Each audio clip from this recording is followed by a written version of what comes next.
get started here. So today's topic I'm excited about. It's about supporting volunteers through personal and professional loss. And so, I know a lot of the work that folks do, right, can be kind of heavy at times. Certainly that's true, not just for staff, but also for your volunteers. And so I'm excited to hear what strategies or tactics there are to both take care of yourself, but also help take care of those volunteers. And so my name is Gung. I am one of the co-founders here at Civic Champs. And these are some of the logos that I'm affiliated with. I've done a couple other startup companies in the past, but Civic Champs is by far my favorite in terms of just the impact that we're able to have and having the ability to work with you all, right? Helping, folks better manage their volunteers, saving some time and all of that. But more exciting for me today is to kind of welcome our speaker, Annette Mendez. She is with Good Grief, and she's the training and curriculum manager there. Her pronouns are she, her, and Ella. And I'm reading now. She is the training and curriculum manager. Maybe actually, Annette, I'll let you kind of introduce yourself. Yes, thank you. So my name is Annette Mendez, and as it was said earlier, my pronouns are she, her, and ella. I'm the training curriculum manager over at Good Grief, and I've been working with educators and administrators, um, delivering trainings on how to promote diversity, on inclusion, on equity, as well as many, many SEL programmings over, my gosh, more than a decade. Since we're going to be spending some time together, I thought there was a few fun facts you should know about me. I am the mother of three beautiful legends. I always have to say this. It used to say future legends, and my children attended a workshop I gave, and they did not like that. They're like, we're legends right now, so please fix that. And I was like, okay. So I have a 19-year-old, an 11-year-old, and a 9-year-old. I am a product of the New Jersey public school system from 1st through 12th grade, namely Newark, New Jersey. I am a first-generation college graduate. I hold a bachelor's and master's cert from Montclair State University. So go Red Hawks if anybody's on here. And I am a huge, huge, huge Mr. Rogers fan. And I say this because my colleague is a huge Star Wars fan. I know nothing about Star Wars. I'm so sorry. But she says, may the force be with you. And I say, how special you are. So that's just a little bit about me. I'm excited to be here, and I can't wait. Yeah, it's awesome. Yeah, we're super excited to have you join us as well. And a couple logistics before we dive into the meat of the presentation. People always ask, do we share slides? Do we have a recording? And so the answer to both is yes. We'll follow up with everyone. We'll share kind of the slides and the recording. And so the presentation itself will be about 30 to 40 minutes, and we're going to follow that up with Q&A. If you have questions, please put those in the chat. I'll be watching that throughout. And so if we get to them during the presentation, that'll be awesome. But if not, we'll make sure we circle back to everything at the end of the presentation. And then Annette also has a bunch of cool freebies that she'll talk about at the end of the presentation. So make sure you stay till the very end. And with that, I'll kind of turn it over to you, Annette, and let you take over. Wonderful. Let me just share my screen really quickly.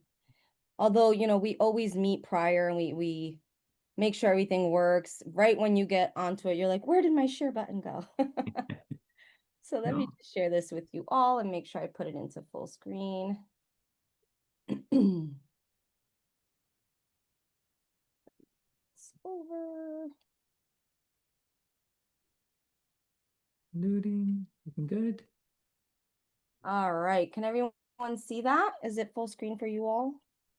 Yep, it looks good. Wonderful. Thank you so much. So I just want to welcome everybody to this workshop on, navigating this very delicate intersection of personal and professional losses in all settings, right? Because we're human and we're all going to have stressors or grief or something that's going on with us, right? And as caregivers, we often support other people through their grief while managing our own emotional responses, right? So today I really want to explore how these experiences how they overlap, how we can develop some sustainable self-care practices, right? Because I know a lot of times we hear self-care and we think, filters and Instagram. And I really want to give you something that is tangible, sustainable, and real, right? And I really just want to help you all learn some strategies for creating a very compassionate and supportive network within the environments that you all work with. So, really quickly, for those of you who are new to Good Grief, we're a nonprofit organization and we've been in New Jersey since about 2004. And our mission really is to build resilience in children, to strengthen families, and really empower the community as a whole to grow from loss and adversity, right? For most of our organization's history, we've been providing free, and I always like to pause there because it's free free and unlimited peer support programs to children and families, starting at age 3 and going all the way through young adulthood.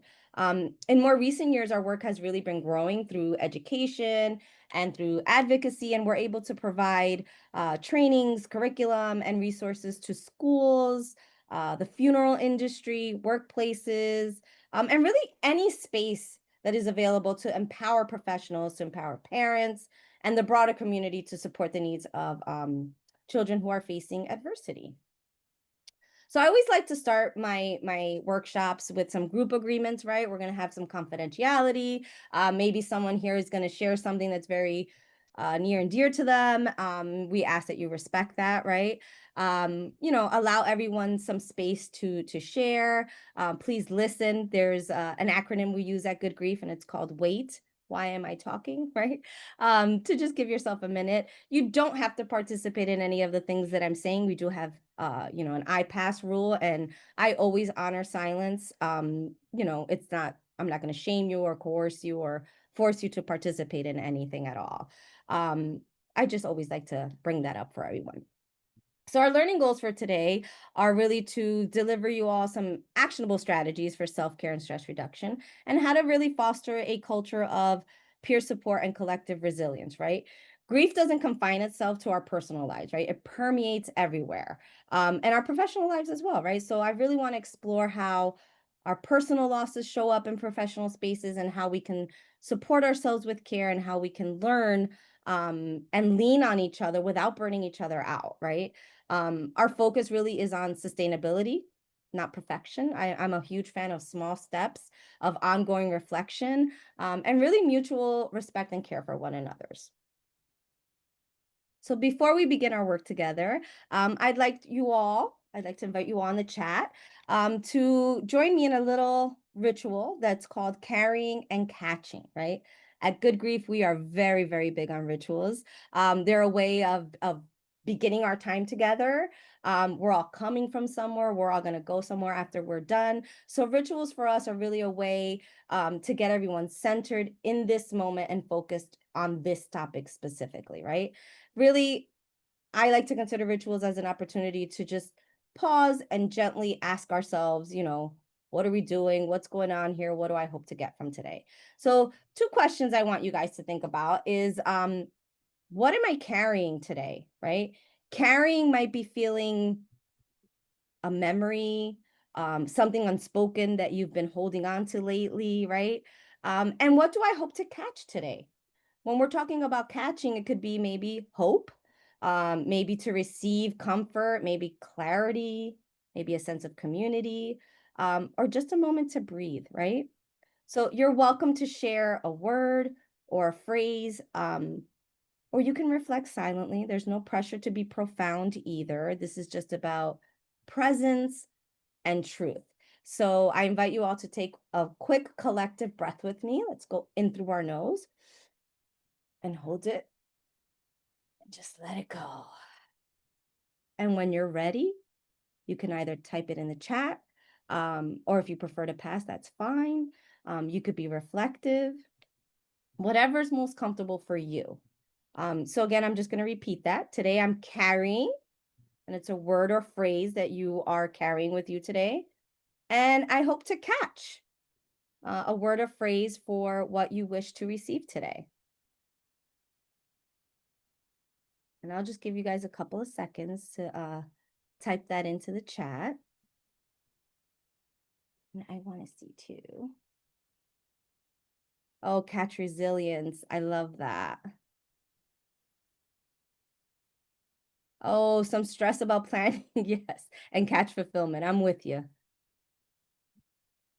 I always like to say, I hope always whenever I'm doing workshop is to catch peace. And I hope that, um, I can give that to, oh, Courtney, you're carrying a lot. I'm so sorry. Well, hopefully you can put some of that down today. I hope. Please continue to put it into the chat. Hoping to catch hope and other road to happiness. I'm moving to, yes, I'm with you, Shannon. The state of the world, but catching some peace and some hope is very, very important. Carrying excitement and catching insights. Thank you. I love that. I love that.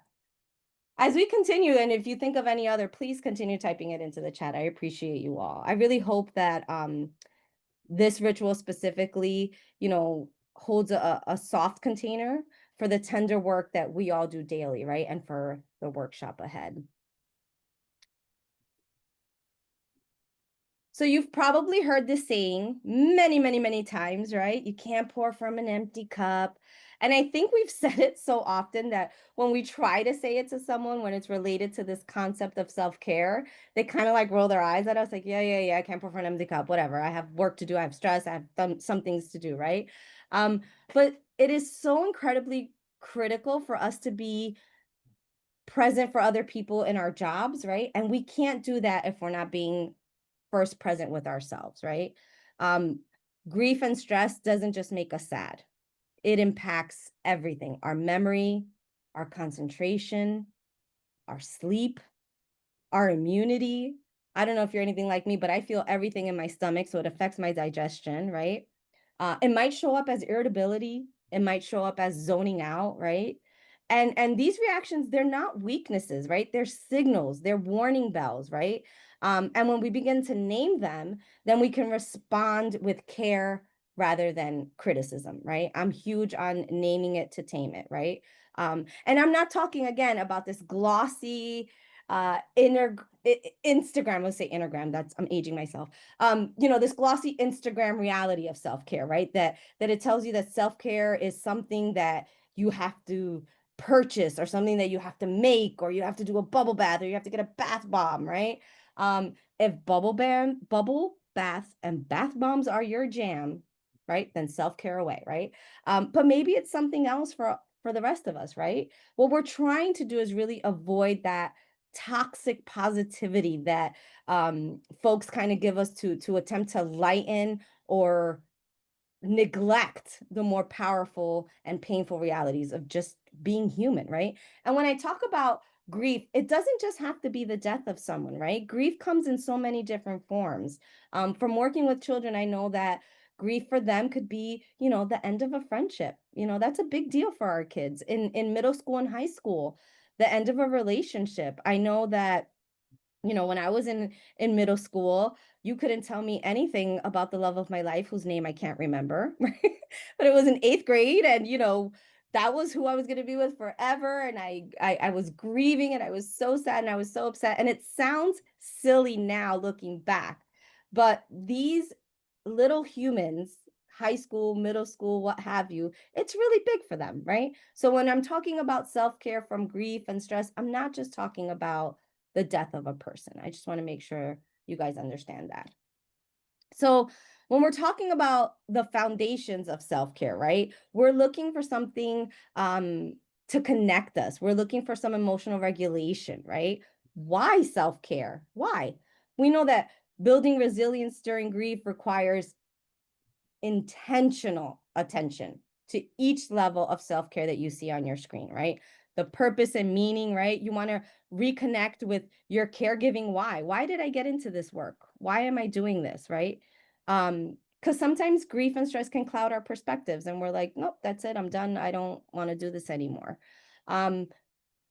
Connection and support, sharing our journeys with others, right? Sharing our journeys with trusted colleagues who, understand what it's like to have this caregiver compassion fatigue that we talk about, right? Our bodies need, and our bodies needs we often neglect. I know that for a fact, because as a mom, if my kid has a stomach ache, we're going to the doctor tomorrow, but I can have a stomach ache for like 6 months to a year and be like, oh yeah, I forgot about that pain I had, right? But it's so important that we stop neglecting ourselves while we're supporting other people through loss, right? Our ability to process emotions and to maintain connection really depends on this essential base of self-care, right? Emotional regulation. I like to say, name it to tame it. What am I feeling right now? I know sometimes folks are like, I'm just stressed. Okay, but are you mad about something? Are you worried about something? Let talk to me. Let's see what we're going, what's happening right now. As well as our physical well-being, right? Prioritizing sleep, prioritizing nutrition, prioritizing movement. Now, I always like to giggle when folks say movement because I am like the last person that you will see exercising. I often joke around and I say, if you see me running, you better run too because something's chasing me. I am not doing this just for fun. But anything that you could do to kind of get yourself up and moving is a way to care for yourself. Now, when we're talking about holistic self care, this is an ongoing, constant progress, right?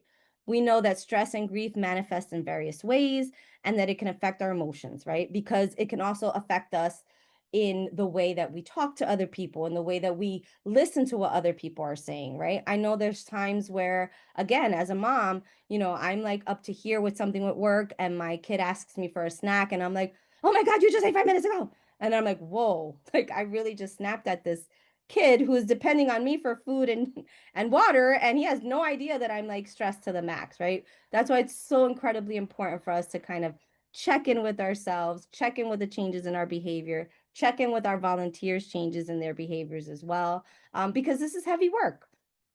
You might find that you're missing meetings or appointments that you normally remember, right? Or you start staring at your computer screen and you're just kind of unable to focus on anything, right? You might be second guessing, your routine choices, right? Maybe instead of eating this for lunch, I should go and have something a little healthier, right? Or you're reading the same, this is me, reading the same paragraph 3 times without having any idea what it is that you just read, right? You're like, I don't know what I just did, right? But when we're talking about the emotional part of it, right? The emotional manifestation might look like crying. It might look like what I said before, snapping at colleagues over minor issues or feeling emotionally flat when other people are celebrating, right? It's really hard to find those moments. I know working in the work that I do in the grief world, a lot of folks think that I should be emotionally flat all the time, and I'm not. There's moments in our centers where there are things that touch us and we're kind of like, oh, that kind of stung a little. But there's so much joy that happens in our centers as well. And so I try my best to focus on the joy parts of our work, right? My why. Again, you might be letting calls go to voicemail, even if it's a close friend, a family member, right? Maybe you're declining team lunches that you used to enjoy. Maybe your volunteers are feeling drained, that they start looking for and finding excuses to not show up and not come and not do the same work that they were doing before. Some physical manifestations might look like those somatic issues, right? Headaches, stomach aches, right? Waking up in the middle of the night with those racing thoughts like, did I send that email? Did I send it to the wrong person? Did I send it to the right person, right? Forgetting to eat, I always laugh because I always chuck off folks. I'm like, I don't know how you could forget to eat because I'm a foodie, but some folks really truly forget to eat. Feeling exhausted, even though you've slept for like 8 or 9 hours, right? Those tension headaches that build throughout the day. Those are some physical manifestations. When we're talking about, intellectual or spiritual manifestations, maybe we start contemplating, why am I doing this? Did I not pray hard enough? Am I being punished for something? Or, maybe you should start saying, I should have known that this was going to happen, or I should have seen the signs that this was going to happen, right?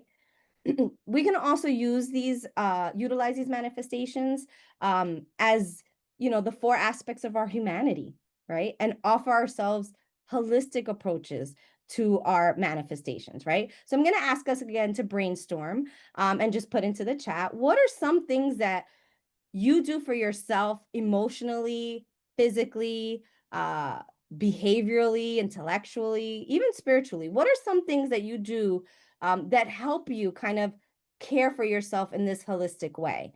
Because if you can kind of look inward and be like, okay, I like to go running, or I like to write in a journal.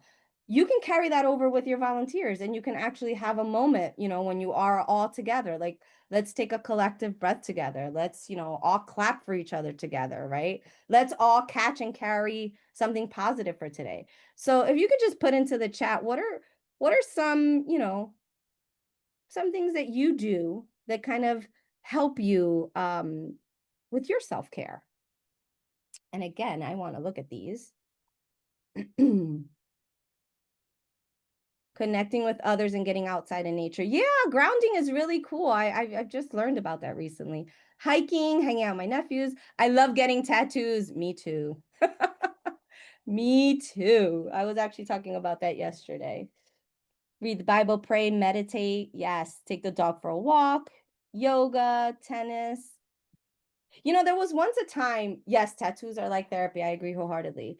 There was a time where this kind of holistic view of self-care was something that people kind of like frowned upon, right? Like, oh, come on, leave your emotions at the door, leave all this at the door. But we're human, right? And we're not robots. As much as AI has come a long way to help us out, right? We're still human. And we still have these emotions with us, as do our volunteers, as do our coworkers. Oh, I love adult coloring books. Play with cats. Yes, I have two cats of my own who are jumping around somewhere in here. A gratitude journal. Yes, journaling helps a lot. And a lot of times, if you're anything like me, you sit there again, you think you have to be so incredibly profound, and it could just be a word that you write and you scribble around it. Just getting it out, having those moments where, you're having these holistic moments, really, really do help. Again, please, please, please keep typing that into the chat because I love reading them. So when we're talking about practical self-care strategies, right? And at Good Grief, we talk about those micro moments where we kind of take a moment to kind of breathe collectively as an organization, where we're having our staff meetings, um, our nights of support. Folks, they have a pre-group and they have a post-group, where they do practice these micro moments, because a lot of the things that we hear or we facilitate are tough, right? And so we recognize that our volunteers also need those moments, those micro moments, right? We're really big on, placing our hand over our hearts for a 30-second emotional check-in. I know when you first read it, you're like, really? 30? But it's just 30 seconds. I'm so, this story that I heard really, really affected me, and I'm going to let it go. I'm going to say a little prayer for them, or I'm going to, send them good vibes. And I'm not going to carry this with me when I go home, right? I always like to tell folks that if you're having trouble figuring out, what micro moment can I have, go hang out with 2 to 4 year olds. 2 to 4 year olds have a way of just showing you that life is just amazing. They're in the moment, they're honest, they're just, they have a way of just making me smile. And I have a feeling they'll make you smile as well. So if none of these self-care strategies work for you, then I suggest going to hang out with some 2 to 4 year olds, because man, they really, really bring you down to earth, right? I also want to share a strategy from Brene Brown. I'm sure you guys have heard of her. I like to joke around at Good Grief, and I say that Good Grief is the product of Brene Brown and Fred Rogers. If they had a little nonprofit baby, it would be Good Grief. But she talks about spinning her ring, right? She talks about that's her way of setting a boundary, right? And we all know that boundaries are really a form of self-care, right? But she talks about how, if they're asking her to volunteer to bake cookies or something like that, and she really doesn't want to do it. And she's like, even my voice gets a little high. And I'm like, yeah, sure. She's like, the higher my voice gets, the more I know I don't want to do it. So she did something where she has a ring and she spins it. She spins it 3 times and she thinks about it before answering. And if by the third time she's still like, no, I don't want to do this, then she's like, no, I need to think about this, or no, I really don't have time for this, or there's not enough room on my plate for this, right? It's really important that we practice those boundaries, however you choose to do it. I love spinning of the ring because no one knows what you're doing, right? They're kind of just looking at you like, all right, is she gonna answer me? And you're practicing your self-care boundary, right? Setting our devices to do not disturb after 8 p.m. I am notorious for this, and I get in a lot of trouble with my sister because sometimes she wants to talk to me after 8, and so I changed that to 10 now, and we're back on track, she and I. Maybe you have some other strategies that you do, right? Maybe it's an expressive outlet. Maybe you want to write 10 minutes about grief without editing it, right? Just free writing and then put it away. Don't even look at it until later. Um, Maybe add music, to your playlist of all kinds, right? I have playlists, I have a sad playlist, I have an angry playlist, I have, I want to remember my old family playlist, right? So maybe adding music to your playlist would help, right? Um, I know of a friend of mine who does something that she calls forced crying. She says there's one song that she listens to, and when she really needs to let everything out, she hears this song and the tears flow and she feels better, right? However, it works for you, right? I find that gentle stretching or even dancing helps. I am a huge 90s hip hop fan. So when I'm feeling exceptionally burnt, I, go in my car because I don't want my kids to hear it. And I listen to, my Tupac and my 90s hip hop. What I want you guys to really, really focus on is this principle of tiny tweaks, right? And tiny tweaks principle can really be understood through this image, like you see on your screen, of a ship out at sea, right? We all know that the slight turn of the wheel will shift that rudder either too much to the left or too much to the right, right? And over a course of a long journey, the ship will end up at a very different destination, right? And instead of versus you just not touching it at all, or much like a GPS system, right? You miss a turn, which I often do because I think GPS was invented for me because I get lost everywhere I go. But I don't even worry anymore because I know that it's automatically going to reroute itself and I'm going to make it to the destination, but through a different route. I'm going to see something different this time around, right? And, like I said, I don't even worry about it. I'm like, all right, I'm going to get there. It doesn't matter, whether you want to still arrive to the same destination or if you want to end at a different destination, right? We're the ones that are driving the car. We're the ones that are turning that ship, right? So to speak. For those of you who are wondering, I know nothing about sailing, but I do love this tiny tweaks principle because it's so true. So when we're talking about these tiny tweaks, right? Studies from many different fields, they've shown that if you make these small little shifts over time, they'll dramatically enhance your ability to thrive, right? Again, I'm not talking about these big, gigantic changes, right? I know, December 31st, and I've been famous for it. Everybody wants to join the gym. Everybody's going to start a new diet. And then by January 6th, it's like, I'm not doing that anymore. I don't feel like doing that. So it's not about, the most effective way to change your life in this big, gigantic way, right? It's doing what you can, right? With what you have in front of you, with where you are right now, right? What are some tiny tweaks that I can do for myself right now in this moment that will help me in the long run, will enhance my ability to thrive? Excuse me. So when we're talking about our volunteers, right, and we're supporting our volunteers through loss, we want to talk about how we're actively listening to them, right? Care happens in community, and supporting each other might mean holding space without trying to fix it. And I think that's really hard for us. Our brains are wired to kind of be like, all right, here's a problem, here's a solution, bam, we're done. But sometimes folks don't want that. Sometimes they just want you to listen, they just want you to hold that space. You have no idea the power of presence, right? Just being there. Checking in with them, right? Maybe you all experienced a collective loss within your organizations, or maybe a personal loss, right? Checking in maybe a week after the loss, or just simply acknowledging someone's absence, right? Like, so and so isn't here with us today. How are we feeling about this, right? Consistency and presence are way more powerful than perfect words. We will never have the perfect words, but we can bring our authentic self to someone, and we can see someone who's sharing something with us and not view them as broken and not view them as something that needs to be fixed, right? I know sometimes we check in with folks and they start crying and we're real quick to hand them the tissues and we think that we're helping, but what you're doing is you're telling them to stop. Stop what you're doing. You're making me really uncomfortable versus just letting the tears flow and letting them just be comfortable enough with you to do that, right? When we're talking about active listening, we want to be able to really sit without distractions, right? I know sometimes we always have to have our phone with us. I'm a mom, I get it. Um, but it would only take about 5-10 minutes to really just sit with someone during a difficult conversation. And if you can't give them that attention right away, you can say, you know what, this conversation is really important to me.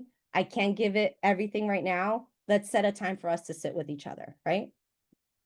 Creating that judgment-free space for them to express themselves, for them to express their grief, their sadness, right? Validating their emotions without trying to fix their pain.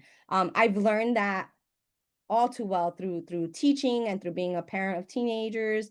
They rarely want you to fix it, right? I've started telling my kids, do you want a solution or are you just venting? 100% of the time they're like, we're just venting. So it's really hard, but you have to kind of be like, oh, I'm gonna resist the risk to fix it, right? Practical help. Volunteer to take maybe some call schedules, maybe taking over a night shift from somebody, maybe organizing a meal train for their family, or even helping someone navigate, hospital bereavement protocols or paperwork, or even just coming and sitting with them. Sometimes when folks are going through something, again, that presence is just so incredibly important. When we're talking about continued check-ins, you want to acknowledge anniversaries for your folks, right? For their losses, their personal bereavements, right? You want to follow up, 1, 3, 6 month intervals, right? You want to recognize that, grief doesn't follow a linear timeline, especially in the work that we do, right? They might seem fine today, and a week from now, you're kind of noticing what we were talking about before. They're missing meetings, they're missing lunches. A quick check-in. Hey, is everything okay? How you doing? How can I help you? Those kinds of things really help. Noticing, right? Notice when colleagues are doing something that is different from what you're used to, right? A different expression, a different emotion, the way that they're walking, the way that they're carrying themselves, right? When you acknowledge those things, folks really feel supported, they feel seen, and they feel felt, and that's really what we want. Another thing that we can do is open dialogue, right? Oops, sorry. There we go. Some open dialogue, right? Scheduling monthly, quote unquote, emotional rounds, right? For your volunteers or your clinicians to process, maybe a loss within your organization or a personal loss that they've had, right? You want to train your unit leaders in facilitating, grief conversations, sharing your own personal impact stories during your team huddles, right? All of these things, they demonstrate that all of our emotions are valid in the work that we do, right? You can establish some formal support systems, right? Maybe implement code lavender, right? That could be a protocol for, a very traumatic case that someone has, right?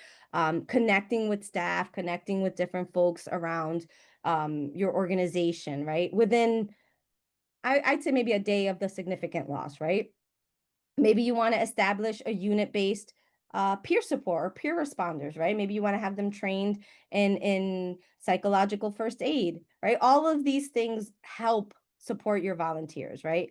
And what I want to focus on as well are compassionate policies, right? We know that bereavement and families are very, very different, and we all deal with them in very different ways, right? Someone in your family, maybe it's not your immediate mother, father, husband, like bereavement policies have. Maybe it's an aunt that you were very close to. Maybe it's a cousin that was raised with you as, a brother, right? Having meaningful policies, right? Maybe you want to have, breaks during really intense shifts or during some really intense emotional processing. In classrooms, we used to have, little calm down corners. Maybe you want to have something like that in your buildings. Maybe you want to have something like that wherever you are going, right? Maybe you want to create a memorial garden or a dedication wall where, staffs can honor folks that have profoundly impacted them. Compassionate policies are very important. When we're talking about peer support, always remember those boundaries though, right? Peer support is not therapy. It's relational care, right? So be honest about what you can hold, right? If something feels way too heavy, way too complex, it is okay to say, you know what? I don't think I could do this, but let me find you somebody who can, right? Again, what matters is showing up with sincerity, with your authentic self, right? Not solving, not rescuing, right? We want to make sure that, we're not over identifying, right? Because then we're taking that away from them as well. What I mean by that is, oh, my mom is going to the doctor. Oh my goodness, let me tell you about the time my mother went to the doctor. I totally understand what you're going through, right? You don't want to do that. You don't want to take away what they're feeling. Resilience is something that I know I've had a hard time with, right? Because when someone usually says, "Oh, wow, you're resilient," it usually means you've seen some stuff and you've been through some stuff, right? But working with Good Grief, I've learned that resilience isn't something that we should be ashamed of, right? It's not uh being unaffected by things, right? Oh, you're so resilient, nothing affects you. That's not true. Resilience is the capacity to bend without breaking, right? It's in those quiet choices that we make to show up, to reflect, to rest, to reconnect, right? It's not individual toughness, but collective support, right? I am resilient because of the support that I have received. Resilience only grows when we feel safe and when we feel supported to continue the work that we do and to continue all the things that we're doing, right? So when we're talking about collective resilience, right, we want to unite our team through this commitment to compassionate care and dignity for our volunteers and those that we work with, right? So regular values alignment sessions, those really help volunteers connect with your organization's mission, with your calling, right? And really remember why this work matters, right? Especially during difficult times. I know that now, we're very polarized politically, and that affects folks, right? That it's really hard for them to be able to have the same conversations they had with family members and friends and not feel like their voice matters and vice versa, right? So training our team leaders in trauma sensitive, grief sensitive supervision, right? Developing these practical support protocols, like coverage, something simple as coverage for volunteers who maybe want to attend a memorial, or maybe, this loss really affected them and they just can't today, right? Um, Establishing structured peer check-ins after difficult times, right? Creating that space where team members can share emotional responses, without judgment, right? We also have to really recognize that everyone grieves in a different way. So you might be sitting there across from a colleague and you both dealt with something and they're not crying but you are. So you automatically think, "Oh my gosh, they didn't care about this person like I cared about this person." So having those spaces where the two of you can actually talk about it and they can say, "Yeah, you know what? I really did care about this person. I'm just numb at the moment," right? Talking and clearing the air really just helps us as a whole, not just in our workspaces, right? You also want to transform these losses into learning opportunities, right? You can have reflective practices, implementing monthly case reviews, right? Then not just focus on, clinical outcomes, but that emotional processing, right? And one of my favorites is just, you know, celebrating those small victories in difficult circumstances, right? Some of the things we are just out of our hands, and we could just celebrate the fact that we tried our best and we came together in a meaningful way. So I want to reflect really quickly. So how does your team and your organization, how do you guys support each other and how do you guys support volunteers right now, right? What's something that you're doing already? What's an idea that you're going to take with you from today's session that could maybe, enhance peer support where you work, right? Just drop it in the chat or jot it down, right? This is where our learning kind of turns into action. I kind of want to hear what some of you guys are doing. And while you're typing that in the chat, I just want to think about in our closing, right? One tiny tweak that you're going to do for yourself, right? Pick one thing from each. Something for you, something for your team, something you may want to explore more, right? Change always starts with intention. And I really hope that I was able to spark a few intentions for you all. And before I give this back, I just want to do a quick closing ritual with you all. We're huge fans of Elizabeth Kubler-Ross over at Good Grief, not because of the, stages of grief, because we know that grief is not a linear process, but just for who she was as a human, right? And I just want to read a quote from her.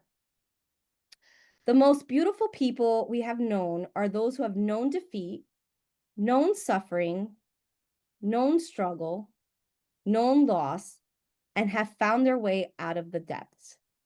These persons have an appreciation, a sensitivity, and an understanding of life that fills them with compassion, gentleness, and a deep loving concern. Beautiful people do not just happen. And you all did not just happen, right? Remember that empathy is a choice, a hard choice, but we were made for this. Thank you all so very much for allowing me this time to talk with you. I'm hoping I gave you some ideas. I'm gonna send the slideshow as well as some tons, not some, tons of free resources, a few templates that you guys can use to kind of get you going, get you started.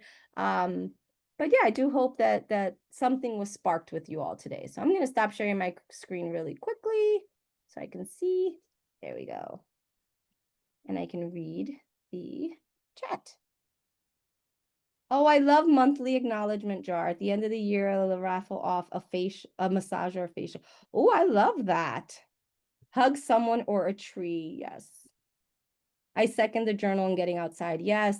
Journaling and getting outside is a big deal. I know that it was really hard for me at first, to journal because I'm a talker. But I was like, this might work. And now it's something that I do daily, that my kids do. So it's a lot of fun to journal. But always remember, be gentle with yourself. I know sometimes people start journaling and they're like, oh my God, it was too sloppy, or oh, that's not what I wanted to say, or you need to have grace with yourselves. We have one-on-one support for volunteers as needed, monthly staying connected meetings. Oh, that's great. Checking in when a client has died and provide grief support for the volunteers as well. That's amazing, Kathy. Thank you so much for sharing that. That's amazing.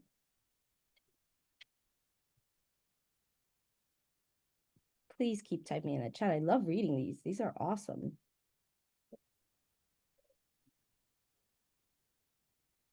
I love the monthly acknowledgement jar. I'm totally bringing that back to my organization. I think I think that's amazing. You'd be surprised how just a quick word from someone, like acknowledging their work or acknowledging something, how meaningful that is for them, right? Because oftentimes we do the acknowledging, and then when somebody acknowledges us, we're like, oh yeah, I am pretty cool, thanks.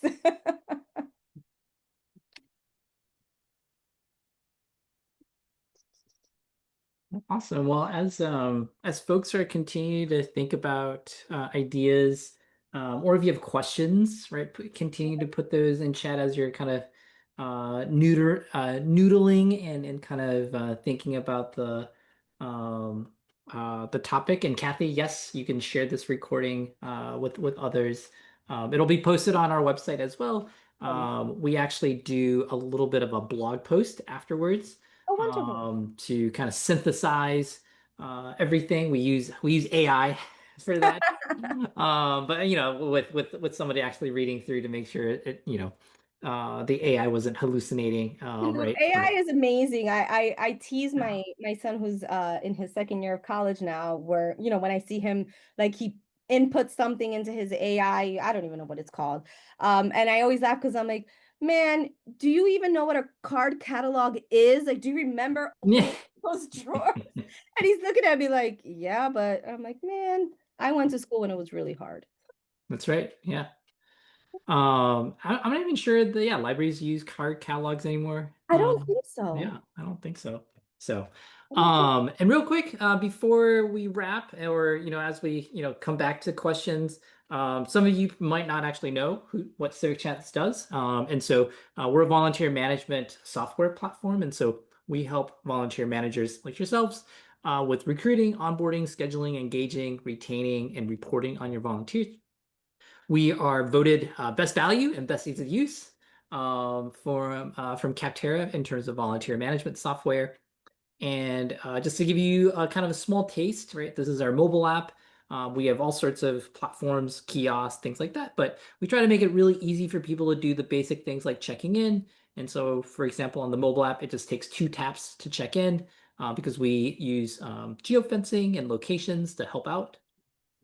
We collect feedback, which is super, super cool. Um, it really reminded me from today's conversation. Oftentimes, you can actually catch if somebody's having a bad day, if someone is not feeling as well, but also really celebrating kind of those like acknowledgments, right? You'd be surprised how many volunteers would leave a really kind note as well, and that could be a nice pick me up for both yourself, but also maybe even sharing back with your teams. So. And then we have reporting. We try to make that super easy, right? You could see we have like key metrics at the top, and then we have the individual sessions of volunteering here listed on this table here. So if you're interested, yeah, reach out and happy to do a demo with folks. We also have integration partners making again life easier for folks where if you need data in Blackbaud or Little Green Light, we have kind of live integrations with them. And with that, I'll leave it stay on this page for a little bit, just so if folks want to reach out to Annette or myself, you could see our contact information. But let me come back to the chat and see if there's any other questions.